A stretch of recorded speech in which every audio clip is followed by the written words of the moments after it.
Gracias, María, Pérez. María Fernández Pérez, la doctora María Fernández Pérez. No, María Fernanda Pérez Omeara. Omeara, gracias. Vale, muy bien. ¿Me están viendo ahí todos? ¿Están viendo la presentación? ¿Todo, verdad? ¿Todo bien? Sí, todo bien, Luquita, gracias. Perfecto. Ok. Comenzamos. Bueno, la idea de esto es dar un poquito de unos tips para el glaucoma y dar algunos números y algunos datos importantes que creo que a veces son difíciles de recordar o al menos de establecer qué es lo normal y qué no es lo normal. Para empezar, el 95 a lo que tenemos hoy en día, dado por todo esto, una calidad de imágenes un poco feas, un poco distorsionadas, con poco detalle de las estructuras, y para ir posteriormente avanzando a los spectral domain, a los sweep short domain, a los adaptive optics, al angio-CT, y probablemente avanzaremos mucho más de lo que tenemos ahorita. El primer tip para uno saber si el OCT que nos entregan en nuestras manos está bien o no, es identificar si realmente es el paciente que nos concerne y que sobre todo la edad del paciente esté bien colocada, porque sabemos que las bases normativas de todos los equipos se basan básicamente en edades. Por tanto, si una edad está errónea, pues podemos tener unas dificultades en la interpretación del OCT. Y lo segundo es que esté con una señal de intensidad adecuadamente buena, en este caso para el CIRRUS, lo recomendable es que esté por encima de 6 para obtener una buena interpretación también. Entonces, primero que esté bien tomado, que la intensidad de señal esté bien hecha y que las características del paciente debemos de conocer al menos 2 o 3 cosas de ese paciente para poder saber a qué nos vamos a enfrentar. Normalmente, el OCT nos mide 3.46 milímetros de diámetro alrededor del nervio óptico y eso nos va a dar una cantidad de scans, scans A y scans B, para poder identificar. Entonces ahí viene nuestro primer problema con el OCT y es que va a ser operador dependiente y al ser operador dependiente pues podemos configurar erróneamente el disco óptico y por tanto los 3.46 milímetros que es en teoría lo que está alrededor nos puede quedar descentrado. Esto pasa mucho aún en pacientes bien tomados, en pacientes que tengan megalopapilas o excavaciones grandes por encima de 2.85, 2.80 hacia arriba. Normalmente estos pacientes pueden llegar a tener un aumento de capa de fibras que sería incrementado para la edad de ese paciente. Esto se define es porque si yo me está abarcando esos 3.46 milímetros de más, entonces voy a tener un apiñamiento mayor de esas células en ese espacio que me resta, por tanto, esas megalopapilas normalmente cuentan con un aumento de 3.3 micras por cada milímetro cuadrado que aumente el diámetro del disco óptico. Entonces, una vez ya me entregan a mí el papelito yo ya identifico 2 cosas grandes. Uno, nombre, y segundo, que el mapa de colores, que lo vamos a poder ver al lado y lado, para el ojo derecho y para el ojo izquierdo, esté bien. Eso me da una idea un poquito a qué me voy a afrontar, a qué me voy a meter, sin ni siquiera todavía ver datos, valores, nada. Y lo otro es el mapa también de desviaciones, los mapas ya en blanco, en grises, para determinar si de pronto hay alguna alteración en la captación de las señales debido a floaters vítreos o opacidades vítreas o opacidades de la córnea, ¿ya? Porque todo esto me va a afectar a mí la toma del OCT. Y normalmente la toma del OCT se afecta es porque el paciente no se está apoyando bien la mentonera, o la frente no la tiene bien apoyada, o porque gira la cabeza, o porque se movió, o porque parpadeó, ¿ya? Y la hiperreflectividad que vemos, por ejemplo, en este paciente de aquí, es muy baja, pero cuando acomodamos la cabeza, al paciente ya inmediatamente mejora la hiperreflectividad. Lo mismo pasa cuando tenemos un movimiento anómalo del paciente, que podemos ver estas alteraciones, sobre todo de los vasos, como un corte inespecífico de los vasos. Eso básicamente se da por movimientos del paciente. Y hay muchos otros que son el ojo seco, la catarata, pupilas pequeñas, muy pequeñas, va a ser muy difícil interpretarlo. Y quizá lo más difícil que nos enfrentamos es aquellos pacientes que sean miopes o que tengan estafilomas posteriores o atrofias peripapilares o unos tilt disc bien importantes. Esos son los que es más difícil vamos a tener, porque la segmentación, o sea, segmentar el reborde de ese disco va a ser absolutamente difícil de hacerlo. Por tanto, siempre esos dos mapas, el mapa de color y el mapa de desviación, lo tenemos que evaluar. Y porque nos podemos enfrentar a muchas cosas. Podemos tener estos tipos de pacientes con capa de fibras en verde, que ahorita vamos a hablar un poquito sobre el color verde y el color rojo, que es lo que menos nos interesa a los glaucomatólogos, es fijarnos en el color que tiene el OCT. No vemos que, a pesar de que tenga capa de fibras nerviosas en verde, vemos unos errores de segmentación, unas alteraciones en la toma, unas alteraciones en la curva, que eso nos va a dar una dificultad en la interpretación. Por tanto, me voy a volver acá dos cositas. Una vez ya visto eso, lo tercero que yo miro son las curvas, ¿no? Estas curvas significan el anillo neuroretiniano, y el anillo neuroretiniano es igual como lo conocemos en la clínica, el ISENT, ¿sí? Es un poquito más grueso inferior, un poquito menos en el superior, nasal, temporal. Y estas curvas van a ser muy importantes tanto en el anillo como en el espesor de la capa de fibras. Y aquí se ve bastante bien cómo a nivel inferior y superior son más gruesos, siguiendo la misma característica clínica que tenemos, y a nivel temporal y nasal son un poquito, caen esas curvas. Estas son curvas normales, y por tanto esto es fundamental, porque cuando estas curvas no las tenemos así, sino que las encontramos de estas características, unas características que parecen más como de estudio de polisomnografía, ahí tenemos que saber que es una toma mal hecha y hay que repetirlo, y no nos podemos basar por esto, tanto en el espesor neuroretiniano como en el espesor de la capa de fibras. Si ustedes pueden ver cómo caen de manera abrupta, estas caídas abruptas tan rápidas, esto no es normal y no corresponde a glaucoma. Muchas veces incluso podemos ver estas imágenes, que son imágenes invertidas de la copa del disco, donde solamente falta ajustar o hacer mejor un ajuste del enfoque de ese nervio óptico para poder obtener unas imágenes un poco más normales.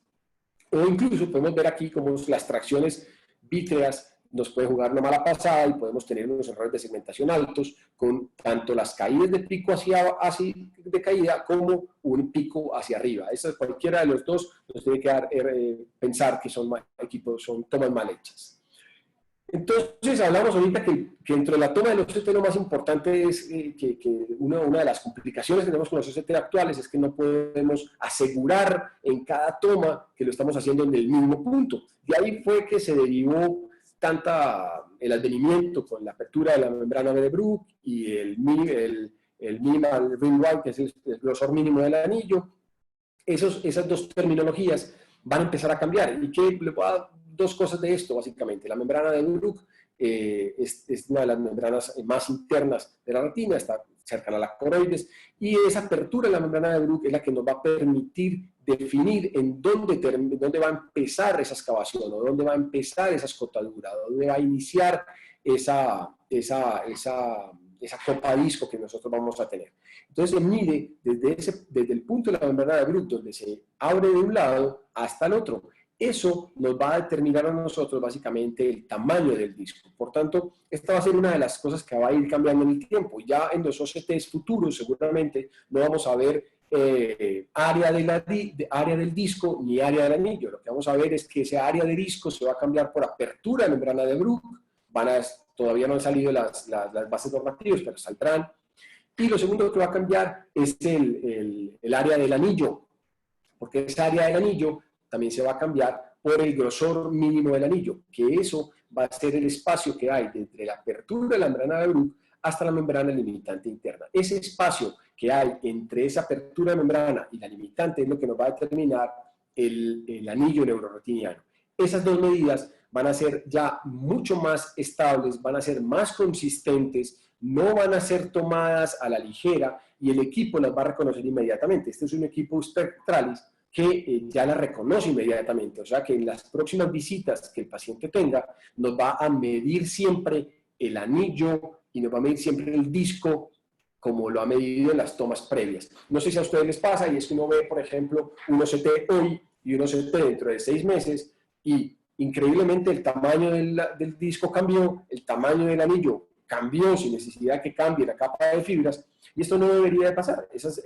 al menos el tamaño del disco debería ser consistente en el tiempo en pacientes sanos. Si aún así uno no lo ve, uno ve que cambia y hay mucha variabilidad.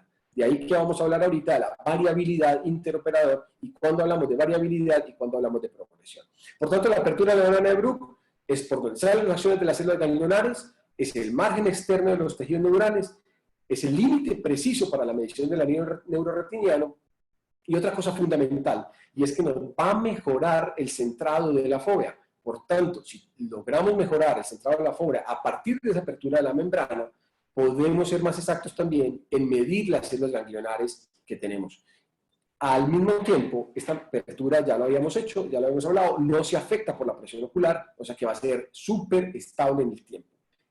Lo cual lo hace que sea muy sensible para identificar glaucomas tempranos, porque ahí vamos a saber si el grosor mínimo del anillo se está adelgazando o no, incluso antes de que presentemos lesiones importantes en campo visual o en la capa de fibras nerviosas.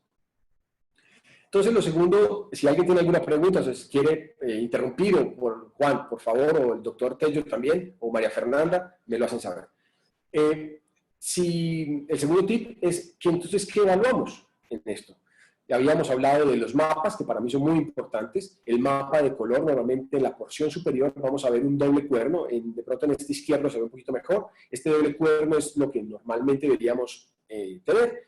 Y la porción inferior, que también deben ser. O sea, los colores más cálidos o más rojos significa que hay más cantidad de fibras, más cantidad de células, y los colores más tenues o más azules o más fríos son donde hay menos cantidad de células. Doctor Salarriaga, señor. Alejandro Tello, sí, una preguntita de una inquietud que yo tengo, que he visto en algunos casos, y es que el aspecto clínico, o sea, uno ve la foto y dice, bueno, el borde del disco es ese, el límite del disco es ese, eso no concuerda exactamente con el límite de la membrana de Bruch, ¿o sí? ¿Debe concordar o no? En los equipos actuales no concuerda, al menos en alguno que no sea Spectralis, no concuerdan. Por eso es que hay tanta variabilidad entre una toma y otra. Entonces, debería concordar, pero no concuerda. De ahí que los nuevos equipos ya sí empiecen a manejar, sobre todo, la apertura de medida, porque va a ser una medida consistente. Entonces, esos equipos sí lo van a tener, sí se va a poder medir y sí lo vamos a poder diferenciar. Entiendo. O sea que anatómicamente sí concuerda. Lo que pasa es que el equipo no lo hace, no es capaz de hacer esa... No es capaz de medirlo. Sí, no es capaz de definirlo. Así es. No. O sea, uno aparentemente está midiendo dónde está el disco. Aparentemente. Pero puede ser o más interno o más externo. Lo que pasa es que eso se empieza a complicar en pacientes que tengan ciertas patologías asociadas, ¿no? Patologías como estafilomas posteriores, atrofias peripapilares altas, longitudes axiales diferentes, inclinaciones. Ahí se empieza a complicar y pierde todavía más su capacidad de comprensión del disco. Bueno, muchas gracias. Doctor Tello, pero sin embargo, lo que dice Lucas es cierto, pero también hay equipos, o sea, el Spectralis es el que más, el Spectralis es el que más desarrollado tiene este software para el estudio de la apertura de la membrana de Bruch y el tamaño del disco óptico. Pero el Cirrus, a partir del 5000, se supone que también nos da el tamaño del disco a partir de la apertura de la membrana de Bruch. Lo que pasa es que no nos muestra la imagen como lo muestra el Spectralis. Y el OptoView, también de los últimos, también hace la medición a través de la apertura de la membrana de Bruch. Entonces, como lo dijo Lucas, los equipos más modernos, pues, son los que nos están dando un poquito más de precisión en el tamaño del disco óptico y de aquí pues sacar la medición en el tamaño del anillo. Correcto, así es. Bueno, muy bien, entonces cuando ya empezamos a mirar los valores como valores y ya sabemos que el mapa está adecuado, que ya sabemos que nuestras curvas están adecuadas, que ya sabemos que el mapa de desviación está adecuado, ya entramos básicamente a mirar los números. Pero son los números, no son los colores, ¿sí? Porque no todo lo verde es normal y no todo lo rojo es anormal. Entonces, básicamente lo que vamos a ver son números. Y los números van a variar dependiendo de cada equipo y dependiendo de la población por la cual se hayan hecho esas bases normativas. Normalmente nosotros acá en la clínica manejamos más el CIRRUS porque tenemos más población hispana, más o menos el 12% de la base normativa del CIRRUS es basado en hispanos, diferente al Spectralis, por ejemplo, que tiene el 0% de su base normativa es para hispanos. Eso nos va a dar a nosotros una gran alteración en la interpretación de los datos si no conocemos bien la base normativa de cada equipo. Por tanto, para nosotros... Un segundo. Señor. Nosotros hicimos la base normativa con Leo y no recuerdo quién más, después la reajustamos, la hemos reajustado 2 veces. Hicimos la base normativa para el CIRRUS 4000 y efectivamente nos dio medidas bastante más delgadas que lo que tiene la base que trae el equipo.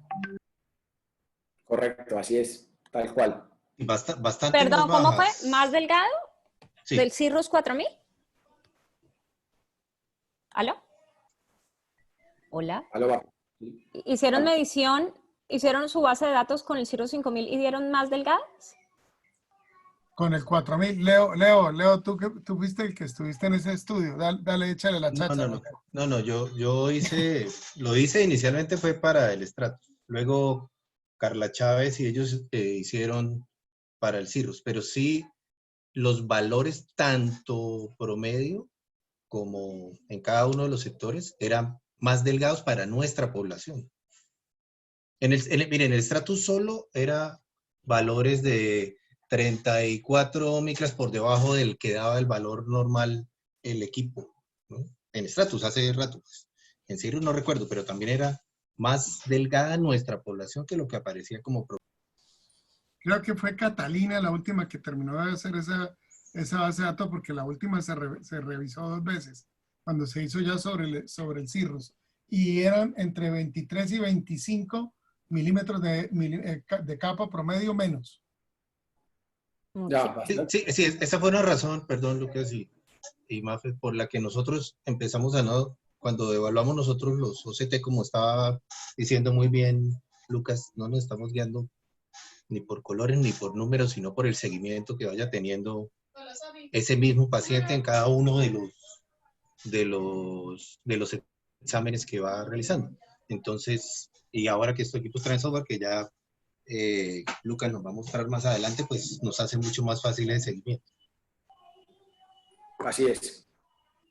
Vale, entonces, bueno, una vez hecha esta aclaración que es súper importante, creo que entonces para mí los valores más importantes, y esto va para, pues si alguien quiere interrumpir, pero para mí los valores más importantes de esta tablita que inicialmente me muestran acá arriba, son, uno es muy importante, que es la capa de fibras nerviosas, de 96-89 en este caso, pero para el CIRRUS, estos valores van entre 85 y 115 micras. Esa es más o menos la desviación estándar que puede tener, o el percentil 95, donde se encuentran la gran mayoría de los pacientes.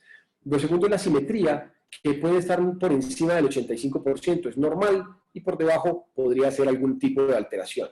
En cuanto al rim y el disc area y el vertical copa disco radio, para mí son un poco menos importantes, ya lo hemos hablado, y es debido a que no nos están, al menos en estos equipos que tenemos hasta ahorita, cuando tengamos los nuevos, como Mafi bien lo dijo, será otra historia, y saber que estos 2 datos y la copa de disco vertical, que para mí es más importante que la de promedio, son un poco menos relevantes, sin dejar de serlo, obviamente son importantes, pero son menos relevantes, y es debido a la gran variabilidad que tiene. De hecho, uno lo ve en la clínica, y muchas veces tú tienes una capa de fibras de 89, pero un rim de 0.7, y no te cuadra, ¿no? O sea, dice, pero ¿y por qué? O sea, si por qué tiene buena cantidad de capa de fibras, ¿por qué me parece que tiene un rim area reducido?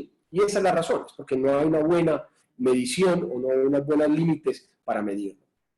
En cuanto al mapa, a este mapa, una vez ya visto estos datos, el mapa nos debe de coincidir con el adelgazamiento de células. Si yo en este ojo o en este ojo ya tengo una reducción, se me va a mostrar como una imagen amarilla y en el centro una imagen rojita. El amarillo quiere decir que más o menos menos del 5% tienen estas lesiones, por eso lo marcan amarillo, y cuando me lo marcan en rojo es porque menos del 1% tiene alguna lesión en ese punto. Sin embargo, insisto, todo el OCT de estos equipos no tiene unas bases muy robustas para nuestra población y por tanto hay que manejarlo con cuidado. En general, lo verde es normal, lo amarillo es límite y lo rojo es patológico, pero por favor que esos colores no se interpreten, o sea, uno como oftalmólogo no debería de interpretarlos, eso es bueno para el paciente, como para mostrárselo, pero uno como oftalmólogo no debería guiarse por los colores y ahorita les voy a mostrar por qué. Lo otro que evaluamos es cuando ya nos vamos al espesor por cuadrantes, ¿no? El espesor por cuadrantes es muy interesante saber que en algunas ocasiones vemos los cuadrantes y vemos la capa de fibras nerviosas total como todo normal, ¿no? Todo dentro del color, entre comillas, verde. Pero debemos saber que es muy diferente medir la capa de fibras por cuadrantes que medirlas en los doceavos que tenemos o en el panel del reloj que tenemos en la parte más inferior. ¿Por qué? Porque en la parte inferior uno puede medirlo por cuadrantes y si en este caso lo ven en el ojo izquierdo tenemos 103 micras, pero cuando nos vamos más abajo a medirlo por los doceavos vemos que hay dos pedacitos que están muy adelgazados. Esos dos pedacitos no alcanzan a dar un promedio tan bajo para que me lo marque como en un color amarillo en esta parte superior. Por tanto, ¿por qué? Porque este está en 148 micras de espesor. Y evidentemente 148 haciendo el promedio que no nos va a dar tan bajo.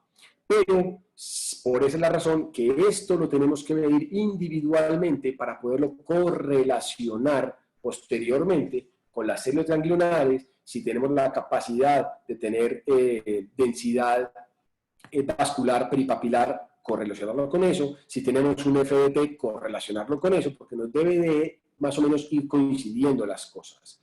En este mismo caso, sabemos que los cuadrantes inferiores en glaucoma son los más afectados y que la capa de fibras nerviosas es todavía menor en miopes. Y ahorita lo vamos a ver, más o menos 1.2 micras se va adelgazando por cada dioptría de miopía que uno vaya a tener. Entonces, y hay quienes lo miden por longitud axial. A mayor longitud axial, también mayor adelgazamiento, que ahorita lo vamos a ver en un tip, en el quinto, sexto tip, que es la parte de miopía, en el octavo tip, que es la parte de miopía. Posteriormente vamos a las células ganglionares. Tenemos básicamente lo mismo, un mapa de colores, lo mismo, colores cálidos y colores fríos, cálidos más cantidad de células, fríos menos, y esto no tiene que corresponder con los mapas, los mismos colores, rojo y amarillo, que estos dos colores sí son importantes porque sí que nos van a poder dar una información, y de ahí nos vamos a mirar el grosor de la capa de células ganglionares. Acordémonos que este equipo, al menos este Cirrus, no mide el complejo de células ganglionares. El complejo de células ganglionares es diferente y ahorita también vamos a hablar eso en un tip. Por tanto, entonces, vamos a lo normal. Ya una vez tenido todo esto, de saber qué es lo importante, qué no, cuando está bien tomado, cuando no, vamos a qué es lo normal. Entonces, normalmente el área de disco de los latinos es mayor, es más grandota, incluso hasta 256 micras podemos llegar a tener. Distinto a lo que para el Cirrus, al menos para este, es lo normal, que es para discos pequeños, por debajo de 1.6, discos medianos de 1.6 a 1.9 y discos grandes por encima de 1.97. Si ven, estamos muy por encima de ese promedio que para los europeos o por los americanos puede llegar a ser un disco. Y el área del anillo es de 1.2 a 1.78, siendo la excavación sí un poquito más estándar para todos, según el HTS, por debajo de 0.6, 0.65. Entonces, ¿cuánto es lo normal de una capa de fibras nerviosas? Puede estar entre 85 y 108 micras, pero ojo, porque ese es el promedio de capa de fibras. Pero tenemos que tener cuidado en saber diferenciar cómo están nuestras capas de fibras superiores e inferiores, que es donde más grosor existen. Eso va a ser muy importante poderlo discernir y poderlo saber, es en las progresiones, porque no es lo mismo que a mí me progresen 5 micras en el total de capa de fibras que me progresen 5 micras solamente en el total superior o en el total inferior. Es diferente y ahorita lo vamos a ver también. Por tanto, muy importante tener datos que todavía nos faltan, que es el margen de la membrana de Bruch, saber cuánto va a ser, y el mínimo del anillo, que también definimos que falta que tengamos esos datos. Estos datos nos los va a dar seguramente el Spectralis, el Cirrus 5000, y como bien lo dijo Mafe ahorita, el OptoView también lo va a tener, o lo tiene ya. Esta es más o menos una tabla un poquito aburridora, que estas son las bases normativas según los equipos, y esto es importante, en mayores de 18 años. Por eso cuando uno le hace un OCT a pacientes más jóvenes, todo le va a aparecer en blanco, porque no aparecen datos para ese grupo poblacional, y ahí es cuando aparecen en blanco, cuando están por fuera de los límites. Y en gris van a aparecer cuando no hay datos para grupos poblacionales o cuando no hay una estadística para esos. En el Cirrus, en este caso, la etnia ya lo vemos, 12% hispánico, tiene un factor de corrección de menos 12 a más 8, pero ojo, que esto también es diferente a un factor de corrección de longitud axial. No es lo mismo yo poder hacer una corrección miópica o hipermetrópica a un equipo, a hacer una corrección de longitud axial. Y eso es importante para los miopes, porque los miopes sabemos que tienen la longitud axial más larga, y al tener la longitud axial más larga, al mismo tiempo, va a perder la sensibilidad y la especificidad cuando hacemos el examen. Y por eso es que algunos equipos hoy por hoy ya tienen algunas correcciones de longitud axial que lo vamos a ver también más adelante. Y aquí, estas son las bases normativas para el Cirrus, basados en pacientes, en este caso, de 69 años en adelante. Y para 69 años es un poquito menor, de 75 a 107, la simetría, el RIM, el copa disco vertical, mire que en ningún caso se pasa por encima de 0,65. Pero cuando vamos a los parámetros de los cuadrantes, cambia bastante, ¿cierto? Cambia bastante. Y si vamos a los parámetros por horarios, ¿sí? por uso horario, también va a cambiar un montón. Entonces hay que tener cuidado en saber interpretar, sobre todo cuando hablamos de progresión, porque algunos residentes me dicen, no, y si progresó 6, pero sí, pero progresó 6 ¿en dónde? ¿En el promedio total, en el superior, en el inferior, en un cuadrante, en un doceavo? ¿En dónde progresó? Es muy importante, porque no es lo mismo, ahorita lo vamos a ver un poquito mejor. Y el promedio normal para el grosor de las células ganglionares y la limitante interna es más o menos de 84. Y también es diferente si es superior o si es inferior, siendo mayor o un poquito más grueso a nivel inferior que superior. Esto es para el Cirrus. El cuarto tip es ¿qué evaluamos? O sea, ¿evaluamos el complejo de células ganglionares en todos los equipos? Pues la respuesta es no. La respuesta es que solamente el complejo como complejo de células ganglionares, que es el que hoy por hoy está más estudiado y que nos da más información sobre incluso glaucomas tempranos, preperimétricos o incluso con capa de fibras normales, es el complejo de células. Esto no quiere decir que lo que nos tenemos ahorita con el Cirrus, que es que nos mide la limitante interna más las células ganglionares, de la plexiforme interna, perdón, más las células ganglionares, no sea válido. Claro que es válido y es muy importante, pero lo que más, o la mejor medición ahorita es el complejo. Entonces el complejo se basa en 3 cosas. El complejo son tres estructuras. Las fibras ópticas o la capa de células retinales. Lo segundo, las células ganglionares. Y la tercera, la plexiforme interna. Esas 3 van a conformar el complejo de células ganglionares. Solamente al día de hoy nos los da el RTV, ¿okay? El OptoView. Es el que nos puede dar esta información. El resto todavía no lo da. Llegará y llegará más rápido de lo que pensamos. El quinto tip, y aquí hay una cosa súper importante. El quinto tip es la pérdida, ojo, anual normal. Pero la pérdida anual normal, si ustedes se dan en la parte superior, donde dice pérdida de anillo y pérdida de capas, es muy pequeña. Es del 0,03 milímetros cuadrados por año para el anillo, y para la capa de fibras 0,33 a 0,52. Y casi que se dobla para pacientes con glaucoma controlado. En pacientes con glaucomas controlados, esas pérdidas anuales normales son el doble. Puede ser por aumento de radicales libres, por hipoxia, por daño axonal previo, por apoptosis, llámenlo como quieran, o vía el glutamato, pero tienen el doble de pérdida del paciente normal. Pero esta pérdida es evaluada histológicamente. Esta es la pérdida en micras, pero histológico. O sea, esto no lo podemos medir con un OCT. No hay un OCT que a mí me mida 0.33 micras. No lo hay. Al día de hoy, el que más nos da es como de 1 micra a 1.5 micras.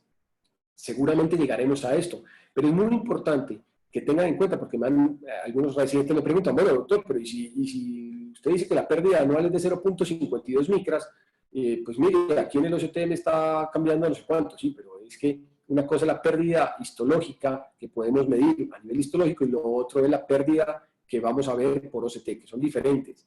Yo no sé si de pronto algunos de los glaucomatólogos que estamos aquí sabemos, yo no lo puedo encontrar, y es que si hay una sumatoria entre lo que yo pierdo por OCT más lo que yo pierdo anualmente. Yo no lo encontré. A lo mejor no debería de tenerlo en cuenta, pero no debería de ser importante para yo cambiar de pronto un tratamiento o modificar algo o llevar a un paciente en cirugía. Hay que tenerlo en cuenta, pero no, yo creo que debería dar hasta allá. Entonces aquí varios autores suponen que la pérdida anual es de 0.52 y lo mismo, va a ser mayor esa pérdida si hablamos del cuadrante superior o si hablamos del cuadrante inferior. Esas pérdidas van a ser mayores para los cuadrantes superiores e inferiores, pero no tanto para el nasal y para el temporal. Eso se repite en varios estudios. Entonces la pérdida anual en sanos versus la pérdida anual en glaucoma es diferente y sería fundamental monitorizar nuevamente los cambios en la membrana de Bruch para realmente saber si esos anillos si se están adelgazando o si esa capa de fibra si está bien tomada. Aquí viene un sexto tip y es la correlación, ¿no? La correlación entre el OCT, las células ganglionares y la campimetría. Esa correlación, siempre debe haber una correlación en todo. Debemos saber que cuando hay algo que no cuadra dentro de todo el rompecabezas del glaucoma, hay algo que tenemos de revisar. En este caso, en este paciente específicamente, vemos que tenemos una capa de fibras, bueno, no me van a creer, pues dice 90 micras de espesor, con una simetría normal. Y vemos el mapa de colores y bueno, está como bien, ¿no? Y vemos la desviación del mapa en grises y también vemos que está bien tomado, todo parece bien. Incluso las curvas, vemos el anillo sí que se reduce, pero las curvas de las capas de fibras vienen normal. Para mí, debemos entonces ver muy cuidadosamente qué pasa con ese disco, porque aquí lo que nos está mostrando en esto amarillo y en esto en rojo, ¿sí? Todos los valores del disco óptico, y ese valor del disco óptico nos lo muestra como alterado, ¿sí? Debemos de saber entonces qué es lo que pasa, porque cuando vamos a los cuadrantes y a los doceavos, vemos que todo se comporta perfectamente. Muchos oftalmólogos o por inexperiencia o los residentes que están empezando se van mucho por esto y quiere decir que simplemente hay una alteración de ese disco, pero ese disco puede ser ni siquiera de origen glaucomatoso o tuvo algo previo o tuvo una hipoxia en algún momento de su vida o nació con ese disco óptico más grande o nació con un disco óptico diferente. Cuando veamos esto y veamos un campo visual completamente normal en un paciente con presiones normales, en un paciente sin alteraciones de la gonioscopía, que tu fondo de ojo sea normal, porque eso es otra cosa, el fondo de ojo, esto no va a reemplazar el fondo de ojo, esto no va a reemplazar la foto libre, el verde anerita que hacemos con el oftalmoscopio indirecto o directo en el consultorio. Esto es una ayuda, es una guía. Entonces cuando veamos esto, pensemos, bueno, esto es una alteración del disco, pero no me está alterando la cantidad de células, ¿ok? Eso es súper importante. Lo segundo es la correlación entre las células ganglionares y la capa de fibras nerviosas. Esto es un paciente que ya tiene todo lo contrario, tiene un disco completamente normal, ¿sí? No tiene ninguna alteración, pero sí que tiene una asimetría entre un ojo y otro. Y las asimetrías, ahorita se los voy a dar en un dato en el séptimo tip, le voy a decir qué es lo normal de asimetría y no. Normalmente las asimetrías por encima de 10 micras entre un ojo y otro son sospechosas y hay que estar muy atentos a ellas. Por tanto, cuando vemos este OCT, por ejemplo, vemos el ojo derecho bastante bien, con un grosor adecuado, pero el ojo izquierdo sí que vemos una disminución de ese mapa de colores, tanto superior como inferior, ¿sí? En los dos. Sin embargo, cuando vamos a las curvas, sí, ya nos muestran nuevamente que a nivel superior del ojo izquierdo está bien adelgazada, está muy en el límite inferior, y que incluso en un cuadrante superior también ya no lo muestra como adelgazado. En los doceavos ya esto nos empieza a correlacionar. Miren los dos defectos superiores que tiene y miren el defecto inferior. Y ese defecto inferior se va a correlacionar muy bien con este puntito amarillo que ya nos empieza a mostrar. O sea que este paciente puede incluso llegar a tener algo superior e inferior. Y en las células ganglionares nos muestra evidentemente que hay un defecto en esas células ganglionares superiores. Por tanto, esto es un disco normal, pero con una simetría y un daño de las capas de fibras izquierdas. ¿Correcto? Y cuando ya hacemos un campo visual más específico, incluso un 10-2, ya nos coincide perfectamente ese defecto inferior, ¿sí?, del campo visual con el defecto superior que vemos en el OCT. Cuando hay asimetrías tan importantes, con unos daños tan grandes en un ojo, hay que pensar siempre en glaucomas secundarios, o glaucomas asimétricos, o glaucomas que apenas están debutando y que hay que tener cuidado. ¿Ok? A este paciente obviamente hay que darle tratamiento. Este es un paciente de 60 años, con presiones de 23, y que tiene FDT y un OCT. Y como vemos, tiene un trastorno de la capa de fibras, ¿sí? Y tiene un nervio óptico que evidentemente en el ojo derecho está alterado y que coincide todo, un defecto de capas con un defecto del nervio, pero en el ojo izquierdo tenemos una capa de fibras aparentemente normal, pero si vamos a las bases normativas está por debajo, ¿sí? Y un disco óptico que nos lo marca todo en gris, o sea que supuestamente por ser 2.54 milímetros cuadrados, el CIRRUS dice, bueno, yo no tengo bases normativas para esto y te lo marca en gris, ¿de acuerdo?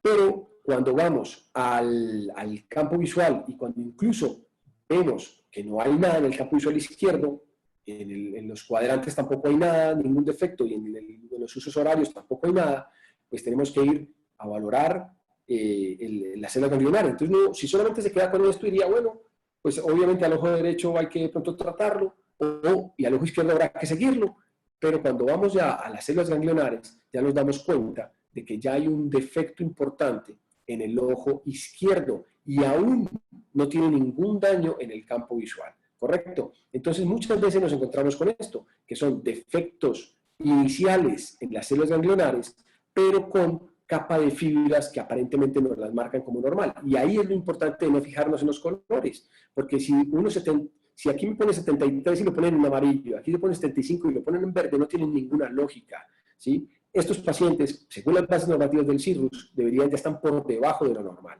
Y eso nos lo corrobora en las células ganglionares, que evidentemente ya hay un defecto, a pesar de tener campo visual normal. El campo visual, acuérdense que se daña incluso cuando ya tenemos una pérdida de más del 25% de la cantidad de células, que es cuando ya se empieza a alterar el campo visual. Incluso el OCT nos puede predecir un daño de campo visual hasta 3 a 5 años antes.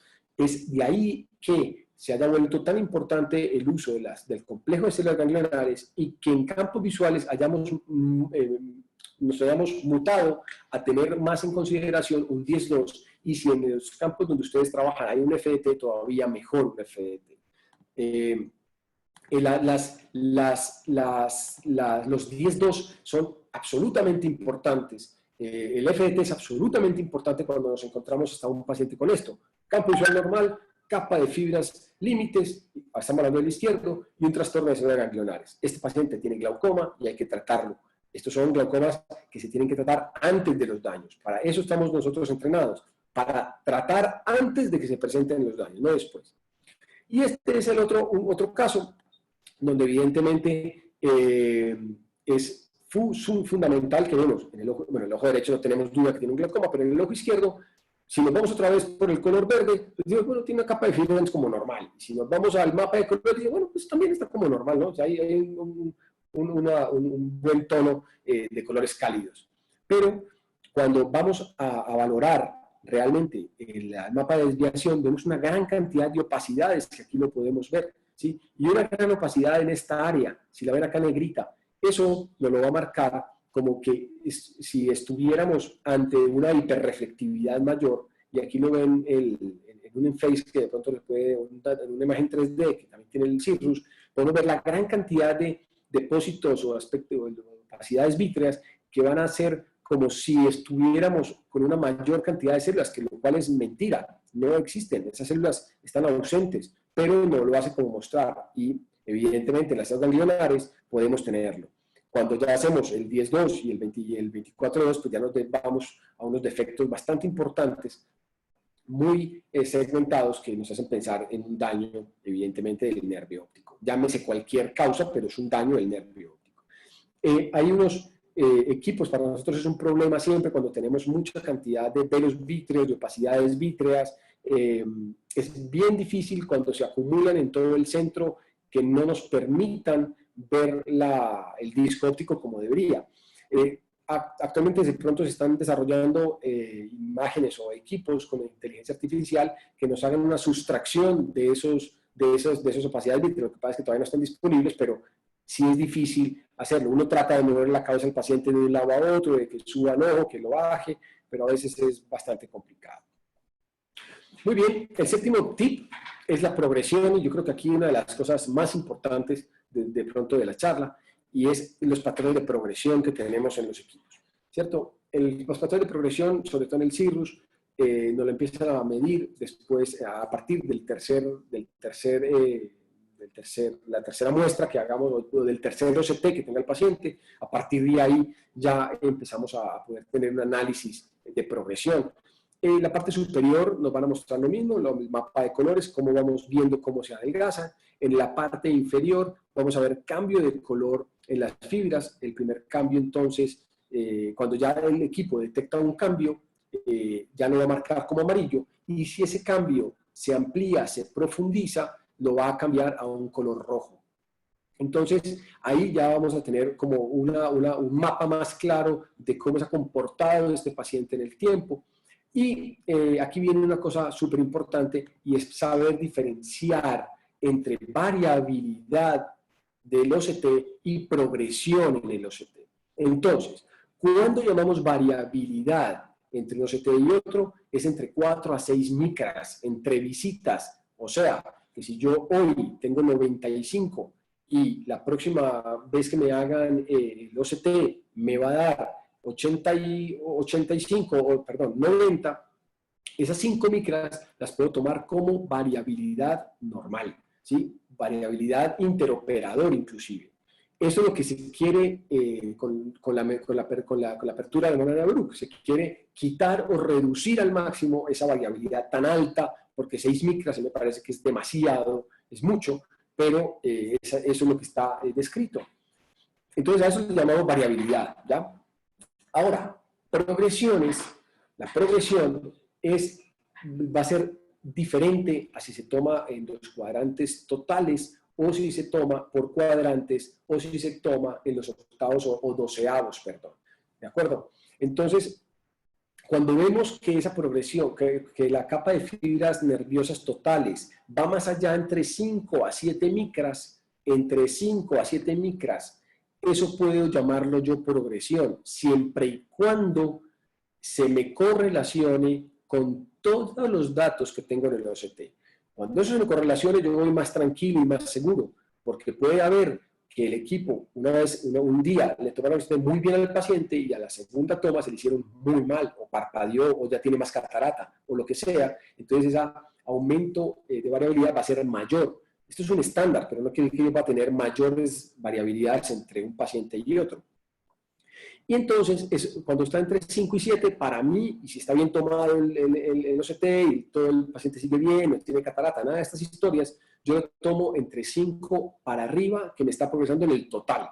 Pero es diferente si yo lo tomo en el cuadrante o si lo tomo en los octavos. Cuando ya lo tomo en cuadrantes, una progresión es cuando está por el cambio de progresión. O sea, octavo en un octavo, un día 100, ahora de 90 está en todo el borderline, está en todo el límite. Por encima de eso ya es progresión. Pero si a pesar de todo esto, repítalo. Siempre no se basen solamente en un OCT o en un solo examen para tomar decisiones de cambio de medicamentos. Siempre en glaucoma, los valores supero o inferotemporales son los más importantes, por tanto son los cuadrantes quizás que hay que medir mejor. Esto es un gran ejemplo donde uno mira que en la medición total o en la medición promedio, pues sí, hay una reducción, pero no es tan importante. Pero cuando ya nos vamos al promedio inferior, vemos que todo su efecto es más inferior en este caso. Incluso, mire, cuando uno va al Copa Disco, está mejorando. Eso es lo que uno no entiende en el OCT, porque a veces, entonces, si yo estoy empeorando en capa de fibras nerviosas, todo va para abajo, ¿por qué tengo una Copa Disco mejor? Debería también ir reduciéndose. Ahí es por los cuales son las alteraciones en la adecuada medición y siempre que se midan en la adecuada medición de estos pacientes. Entonces, esto hay una gran variabilidad de operador, hay diferencias entre los equipos no se pueden interpolar entre ellos, hay que considerar los cambios por edad y hay que ser muy individual, ¿ok? Cada paciente es individual. Porque si yo tengo un paciente de 10 años que no tiene bases normativas, todo me da muy blanco, muy rojo, ese va a ser su OCT inicial y de ahí en adelante voy a poder hacer el seguimiento. Lucas, hay que recalcar que se te había ido un poco el sonido cuando estaba hablando de eso, que cada una variabilidad en OCT no es indicativo ya de iniciar un tratamiento. O sea, tenemos una enfermedad que nos da la opción de espera y de poder estar seguro con otros exámenes o con un nuevo OCT si realmente estamos teniendo una variabilidad o una progresión, ¿ya?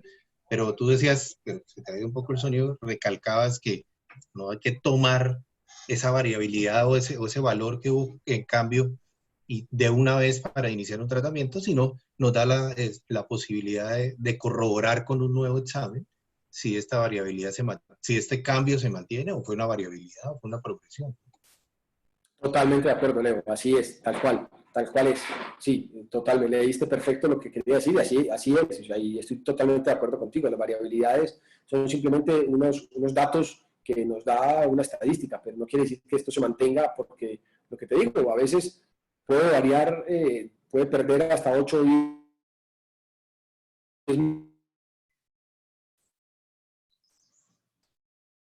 Creo que perdimos un poquito a Luquitas, pero mientras Lucas vuelve, yo diría que en estos casos incluso uno puede darse el lujo de pedir el OCT nuevo en 3 meses.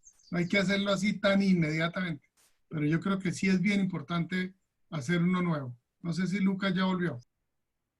Sí, aló, ¿me escuchan ahí? Sí, ya volviste, Lucas. Ok, perfecto. Sí, decía que lo que decía Leo es muy importante porque la variabilidad puede ser incluso mayor en el mismo paciente, porque a lo mejor ya tiene catarata o tiene un síndrome de Sjögren, yo qué sé, y ya tiene una alteración de la opacidad de los medios. Y esa variabilidad puede ser mayor, pero entonces no nos podemos dejar llevar por esto, sino que más bien tomar el paciente como todo en sí, fotos, gonio, presión, nervio óptico adecuado, campo visual, y no dejarnos llevar porque sabemos que hay una gran variabilidad en el operador, hay que considerar los cambios por edad también, y es muy individual, a todos es muy individual. Vale. Incluso el CIRRUS tiene unos patrones de progresión, también los patrones de progresión tanto de la capa de fibras nerviosas como de las células ganglionares, que básicamente es lo mismo, es la misma casuística, se hace igualmente en cada visita después de la tercera visita, o sea que también podemos tener un análisis de progresión de las células ganglionares como tales, y podemos identificar si el daño es más superior, es más inferior, y cómo se han comportado en los últimos años. Quitas una anotación, perdóname un segundo. Cuando estamos pidiendo el primer OCT, es a veces un truquito bueno decirle a nuestro operador que le tome 2 el mismo día. Yo sé que no es lo ideal, pero con eso ya para el tercero, o sea, para el segundo examen que le vamos a pedir, ya podríamos tener algo de la variabilidad que está mostrándonos Lucas. Correcto. Sí, con eso que dice el doctor Parra, eso es verdad. Incluso uno puede ver con el segundo examen tomado el mismo día una variabilidad inmensa. Entonces sí, es una súper idea. Sí. Vale. Incluso el CIRRUS ya nos saca unas estadísticas un poco mejores. Este es el PanoMap, que es el análisis del CIRRUS, donde ya nos da un campo más amplio, que incluso ya nos muestra el nervio óptico y el área macular. Esta área ya nos da un área, nos junta las dos imágenes para nosotros tener un poco más de capacidad mental de entender lo que le está pasando al paciente. Y ya las nuevas reportes de estructura-función, donde vamos a llegar, que va a ser el reporte de daño de capa de fibras ya combinado con una alteración del campo visual.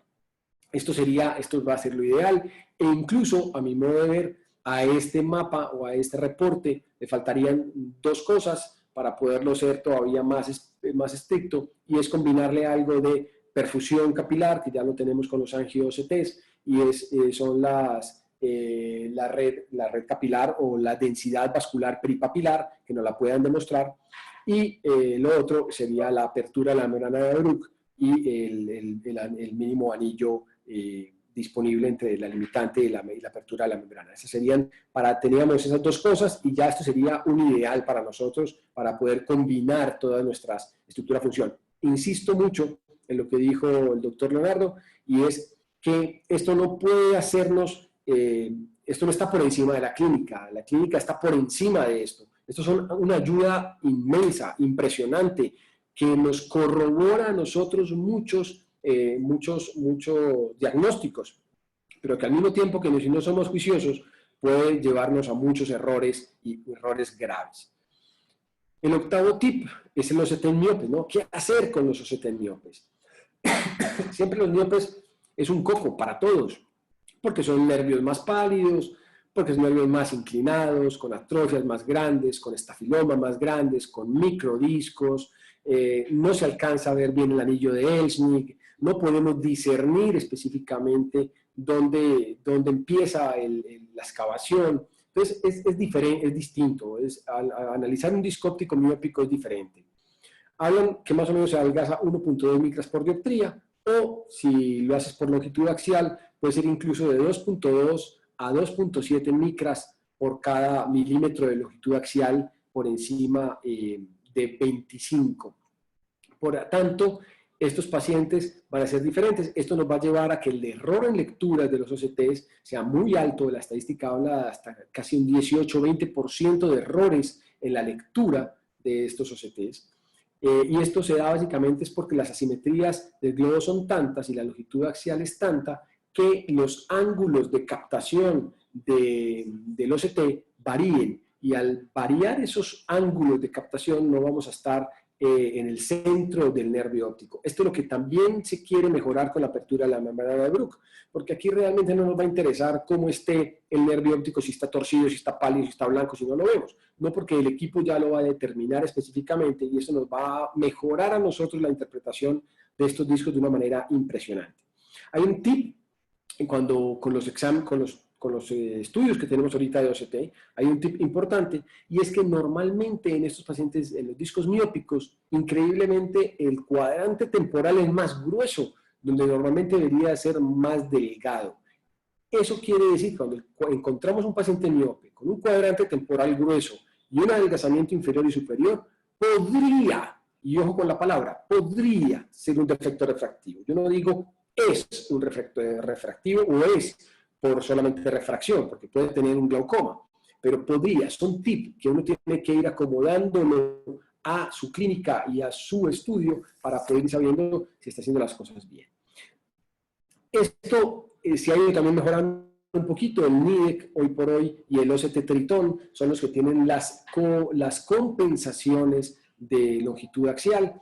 El NIDEC fue el primero que lo inició, hizo un estudio muy grande, con longitudes axiales de 27 y con refracciones medias de -8, y lo que hizo fue simplemente hacer una base normativa para pacientes miopes. Y esta es la base normativa, en la parte superior acá, lo pueden ver sin la base normativa, o sea, no ajustado para la longitud axial, y aquí es cuando ya lo ajustas a la longitud axial. Si lo ven acá arriba, es la normative dot base, y la parte inferior es long axial length normative dot base. Aquí, cuando ya lo ajustas a la longitud axial, ya te aparece todo dentro de lo normal. Esto se hizo para pacientes entre 26 milímetros y 28.9 milímetros de longitud axial. Pero mientras no tengamos esto, si no tenemos la disponibilidad de estos equipos, pues básicamente es importante saber que en los miopes los defectos o los mayores defectos no son inferiores o superiores. Nos vamos a encontrar con que son campos visuales atípicos y que no coinciden o no concuerdan con el OCT o el daño en el OCT. Hay que siempre analizar muy bien y que esos defectos que vamos en la capa de fibras se correlacionen muy bien con las células ganglionares o en su efecto con el complejo de células ganglionares y que cada paciente es su propia base normativa. O sea, si yo le hago hoy a un paciente con un equipo que tenemos en la clínica que no tiene estas bases normativas para longitud axial, se lo hago hoy, un paciente de -8 y me parece todo alterado, pero la clínica a mí me deja tranquilo, pues lo importante es que ese OCT es su propia base normativa y de ahí, de ese OCT, es donde va a arrancar hacia adelante la progresión y tú vas a estar pendiente de que no se adelgacen, no se afecten y que no se correlacionen con los campos visuales. Eso es súper importante porque sabemos que los miopes es un coco para todo realmente. Ya cada vez entonces han aparecido un poco más de detalles y dentro de las aperturas de la membrana de Bruch ya también empezó a sonar otro nombre y va a ser indicar las atrofias gamma. Esas atrofias gamma no es que se asocien a glaucoma como tal, pero cuando uno las encuentra puede estar tranquilo de que pueden ser alteraciones no asociadas a glaucoma y que son más bien asociadas a longitudes axiales largas. Esto es, todas esas mejoras también se han hecho gracias a que los ángulos de proyección hacia el nervio óptico se mejoran o se ajustan dependiendo de la inclinación de cada nervio óptico. El noveno tip es que no todo la enfermedad de color verde, lo que hablamos desde la primera diapositiva, que no todo lo verde es glaucoma, no todo lo verde es sano y no todo lo rojo es glaucoma. Y esto es un paciente mío que me llegó por una segunda o tercera opinión, ya no me acuerdo, y yo lo veía una capa de fibras nerviosas muy bien, muy gruesas, muy sanas, con un anillo y unos parámetros de disco óptico que para mi modo de ver eran todos normales, y unas células ganglionares normales, ¿no? Normales en el ojo derecho. Sin embargo, en la porción inferior, en las células ganglionares del ojo izquierdo, yo ya podía empezar a ver un defecto que era importante. Esta paciente tenía unas presiones de 19, pero con los test de provocación subía a 26, o sea que esta paciente ya empezábamos a tener un glaucoma inicial, muy inicial, que todavía no habíamos alcanzado a determinar ni en el campo visual ni en la capa de fibras nerviosas, pero sí que en las células ganglionares ya empezábamos a notarlo. Y la clínica es súper importante. Este es otro ejemplo de cómo el color verde nos hace perder información, y es que si vemos todo se ve en verde, todo se ve como dentro de los datos normales, pero las curvas de progresión, las curvas de la capa de fibras, ya vemos cómo se está metiendo a nivel superior un adelgazamiento importante. Estas líneas no deberían de existir, debería ser más correlacionado, como lo vemos acá en la parte inferior, que es mucho más alejada de esas líneas amarillas o rojas. ¿Sí? Aquí ya hay unos límites inferiores y que hay que estar muy cuidadosos, porque podríamos también estar frente a un glaucoma muy inicial. Y las asimetrías, ¿no? Aquí vemos que tenemos todo también en verde, pero una asimetría. Este está en 96, este está en 82, y cuando vemos el mapa de grosores o el mapa de colores a nivel superior izquierdo, ya vemos que la asimetría entre un ojo y otro es mayor a 10 micras, que es lo normal. ¿Sí? Lo normal es que no tengan más de 10 micras de asimetría entre un ojo y otro. ¿De acuerdo? Y lo otro es que también podemos encontrarnos en el ojo derecho, pues aquí no tenemos duda que hay un daño, pero en el ojo izquierdo, aquí podemos ver que todos nos lo marca también en verde y nos dejamos llevar por ese color y podemos estar frente a esto que es un pseudo agujero macular, o peor aún, podemos estar enfrentándonos a una membrana epirretiniana donde todo nos lo pone en verde, pero miren la variabilidad, ¿no? Esto que parece una polisomnografía, esto no debería estar así. Esto siempre se tiene que ir con unas curvas un poco más regulares y más simétricas en su trayecto. No deberían de aparecer ese tipo de líneas tan asimétricas. Señor. Quería hacerte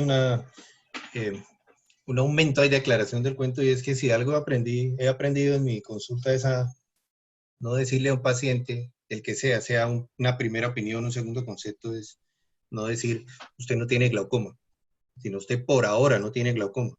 Porque con el advenimiento de todas estas tecnologías, seguramente a medida que van mejorando los cortes y la aparición y la progresión, en algún momento ese paciente que le consultó a uno para ver si tenía o no glaucoma y le dijo que no tenía, en 3 o 5 años aparece así sea con un defecto pequeño y uno Claro. pasó del anonimato al desprestigio en una sola palabra, ¿ya? Entonces es más un tip de consulta. Yo nunca digo usted no tiene glaucoma, usted no tiene por ahora. No sabemos qué vaya a pasar después, pero hay que hacerle un seguimiento. Correcto, correcto, Leo. Perfecto, correcto. Este es un paciente también que donde se ve todo normal, o sea, todas las capas de fibras nerviosas son por encima de lo normal, con unas curvas pues obviamente muy engrosadas, pero con un nervio óptico que está bien sobrelevantado, con una papila bien, con edema de papila bilateral, la papiledema pues por una hipertensión endocraneal. Entonces, no todo lo verde es sano tampoco, ¿no? No todo lo verde es sano. Y todo lo contrario, no todo lo rojo es glaucoma, como en este caso, que son miopías, alteraciones maculares, microdiscos, alteraciones neurológicas, miosis, mala posición, ciclotorsión, inclinación. Todo esto también nos puede hacer pensar en que estamos frente a un glaucoma cuando realmente no lo es. Es un paciente con un disco inclinado y este disco inclinado pues nos va a dar unas alteraciones tanto en la capa de fibras como en la interpretación de los datos del nervio óptico.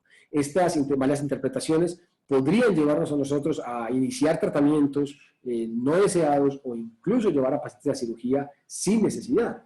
Cuando es la primera vez que yo a un paciente con un disco inclinado o un miope, como lo dije ahorita, le hago un OCT y me aparece esto, pero no se me correlaciona con nada de la clínica, ni nada del OCT, del campo visual, siempre lo tomo como mi primer examen de base y de ahí en adelante los empiezo a seguir. Hay otros más llamativos, como son los artificios, las malas tomas, los errores de segmentación, como en estos casos, o incluso en pacientes con grandes atrofias peripapilares o desprendimiento, antecedentes de desprendimientos de retina, donde se va a producir una gran lesión corioretiniana que va a ser difícil la interpretación de todo el OCT como tal, o que incluso como en este caso, que ni siquiera me alcanza a aparecer la imagen. Este es un paciente miope, de -7. Es una niña de 25 años que me consultó para una segunda opinión. Esta niña llegó a mi consulta con presiones de 13 sin tratamiento. Y este fue el OCT que me mostró en su momento. Un OCT, pues, cuando uno se asusta, si lo ve todo así, uno se asusta completamente, me preocupaba. Pero realmente hay que saber que esto solamente es unos datos, o sea, esto no me va a hacer a mí cambiar cuando yo veo un disco tan inclinado como estos, ¿sí? No me hace cambiar muchas veces de pensar, ¿no? O sea, me guío siempre por mi clínica, me guío mucho por mi clínica, y este es el campo visual de esta paciente, o sea, uno no pensaría que cuando yo tengo 68 micras de espesor de capa de fibras, y tengo 68 micras de células ganglionares, yo no espero tener un campo visual de este tipo. Tendría al menos algunos tipos de defecto más importantes. Entonces, no nos podemos dejar llevar por los colores, perdón. Este es el 10º tip, que son los efectos pisos del OCT. Sabemos que el OCT tiene un efecto piso, sabemos que por debajo de 50 micras de espesor ya lo que vamos a medir es glía, vamos a medir un poco de esclera, un poco de otras cosas que ya no, coroides, ya va a medir otra historia que ya no van a ser capa de fibras. Por tanto, hombre, cuando ya tengamos un paciente con un glaucoma muy avanzado, con unos capas de fibras por debajo de 50, ya no se justifica mandarle más OCTs, a no ser de que de pronto tengamos disponible los angio-OCTs, que los angio-OCTs, la densidad vascular peripapilar podría incluso reducirse en un tiempo mucho más prolongado y tiene un efecto piso más tardío que esto, igual como de pronto las células ganglionares, que pueden ser también indicativas o son las últimas que también se alteran en la progresión. O sea, el primero que llega al efecto piso es la capa de fibras nerviosas, el segundo que llega al efecto piso son las células ganglionares y el tercero que llega al efecto piso sería la densidad vascular peripapilar. Sin embargo, insisto, hay que tener en cuenta la edad del paciente, las enfermedades comórbidas y la clínica. Por tanto, algunos mensajes que dejo yo de esta charla es que verifiquemos siempre la edad, la señal y la toma. Evaluemos datos, no evaluemos colores. Recordemos que ahí están los miopes, están los artefactos, están las opacidades. Recordemos que no todos miden la célula, el complejo de células ganglionares, que son las que más temprano se afectan. Recordemos que la pérdida anual de la capa de fibras nerviosas de 0,33 micras no es igual a progresión de 8 micras en adelante, según el cuadrante donde lo tomemos. No nos enfoquemos en los espesores totales, sino que enfoquémonos más bien en los cuadrantes, por el ejemplo que ya les dije ahora, que un solo doceavo nos puede aumentar el promedio de todo el cuadrante inferior o superior. Y siempre correlacionar todo, correlacionar el campo visual con los defectos del OCT. Que no todo lo verde es sano y no todo lo rojo es glaucoma, que no hay datos estándar para uno decir que hay una progresión, sino que más bien estos son los datos clínicos y la clínica la que nos van a determinar esto, y que antes de tomar decisiones, cirugías, verifique, repita y correlacione la clínica con el campo visual. Esta era mi paciente que me había llegado por una segunda opinión, que tenía el disco inclinado, pero que ya lastimosamente ya le habían hecho una trabeculectomía. Infortunadamente, por una paciente de 24 años, quedó también muy quística, muy sobrelevantada, con muchos síntomas visuales. Entonces, estas malas interpretaciones de estos OCT nos llevan a tomar malas conductas. Que la imagen se incorpora a la clínica y no la clínica a la imagen. Que tenemos que saber que no hay consistencia en los datos y que hay una alta variabilidad cuando tenemos un OCT. Que nos falta que incorporen bases normativas en latinos para megalopapilas y para miopes.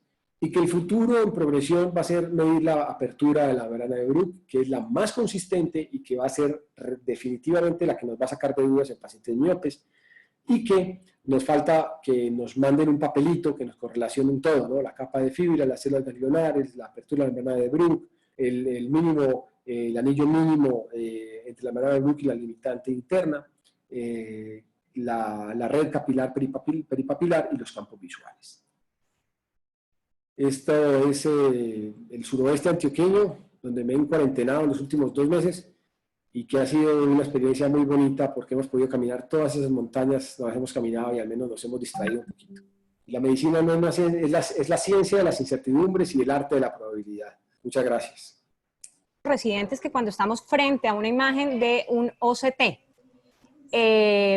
independientemente del equipo del cual provenga, lo importante, como lo dijo Lucas, es entonces conocer el mapa topográfico y conocer esta anatomía normal. Entonces, esto es una muestra de más o menos cómo se vería una anatomía normal de capa de fibras nerviosas. Entonces, como Lucas lo dijo, vamos a encontrar unos cuernos superiores a nivel superior que son 2 cuernos que tienen esta forma acá y se correlaciona con la curva del anillo neuroretiniano, de la capa de fibras nerviosas. Aquí vemos la doble joroba, ¿ya? Y a nivel inferior, esta imagen es un poco más compacta y por lo tanto la curva a nivel inferior va a ser una sola curva. Entonces, esta imagen es pienso yo que es necesaria que se la aprendan para saber si están frente a un OCT normal o un OCT anormal. Lo segundo, bueno, esto es una imagen de más o menos cómo se verían las capas de fibras nerviosas ya pues en diferentes estadios de glaucoma. Y importante aclarar entonces que los colores en el mapa topográfico es totalmente diferente a la base de datos normativa. Ya que la base de datos normativa, pues sabemos que entre más rojo, pues rojo es adelgazado, amarillo limítrofe y verde está normal. Aquí es al revés, los colores cálidos son mayor cantidad de fibras nerviosas y los colores fríos es menor cantidad de fibras nerviosas. Entonces, esto es un ejemplo claro de lo que nos mostró Lucas, donde si vemos todo está en verde, tenemos un macrodisco con un buen promedio de capas de fibras nerviosas, todo está perfecto tanto a nivel de cuadrantes como a nivel sectorial, y podemos pasar por alto si no relacionamos los valores del mapa de espesor con las células ganglionares. Adicionalmente podemos ver entonces que podemos pasar por alto un glaucoma. Fíjense que sí, todo está en verde, pero aquí ya tenemos un defecto en cuña, aquí ya tenemos un defecto en cuña y esto no se está viendo relacionado en estos mapas. ¿Qué es importante? Lo que dijo Lucas, entonces, no comparemos paciente base de datos, sino paciente con su misma base de datos normativa. Hacer pues una gran cantidad de exámenes para poder seguirlo en el tiempo y comparar paciente con el mismo paciente. Otra cosa, bueno, esto es lo que les mostró Lucas, de que es lo de la apertura de la membrana de Bruch, que es el sitio por donde los axones realmente salen del ojo, y el equipo, esto es una imagen de un Spectralis, el equipo lo que hace entonces es medir 360 grados desde la apertura de la membrana de Bruch hasta la membrana limitante interna, y ahí nos va a dar el grosor del anillo y nos va a dar el valor del grosor mínimo del anillo. Recordemos entonces que el OCT, todas las máquinas de OCT realmente nos van a dar el análisis de progresión, ¿ya? Tienen diferentes imágenes. Yo he trabajado con el Cirrus y he trabajado con el OptoView, y nos van a dar análisis de eventos, que el análisis de eventos lo que habla es de, o lo que nos muestra es el cambio que presenta el OCT actual con los OCTs de base, y un análisis de tendencias que es el que nos va a mostrar la tasa de progresión a través del tiempo. Realmente lo que se ha visto que si es posible cuando vamos a analizar progresión o empeoramiento de la enfermedad, lo hagamos con el análisis de tendencias. Entonces, este es un ejemplo de un OptoView, también como nos muestran las imágenes. Y bueno, como lo dijo Lucas, es totalmente retador hacer el diagnóstico de glaucoma en los pacientes con miopía, por todas las características que tiene. Entonces, cuando vemos el OCT o cuando vemos el campo visual de estos pacientes, no sabemos si los cambios son debidos o a glaucoma o al aspecto de este fondo miópico. Entonces, lo que nos han enseñado los neurooftalmólogos, y gracias al doctor Pedro Luis, hoy conocemos que con los electroretinogramas en patrón podemos también complementar el estudio de los pacientes con glaucoma en pacientes miopes. ¿Qué es lo que pasa? Pacientes con glaucomas leves o podemos identificar alteraciones o pérdida de células ganglionares precoces, incluso sin cambios a nivel del OCT o del campo visual. Y si estos pacientes miopes ya tienen algún cambio debido a glaucoma, se pueden identificar en el electroretinograma y nos pueden ayudar para hacer progresión y seguimiento. Eso era básicamente lo que tenía que decirles y nada más. Gracias, Mafer. Muchas gracias, Mafer.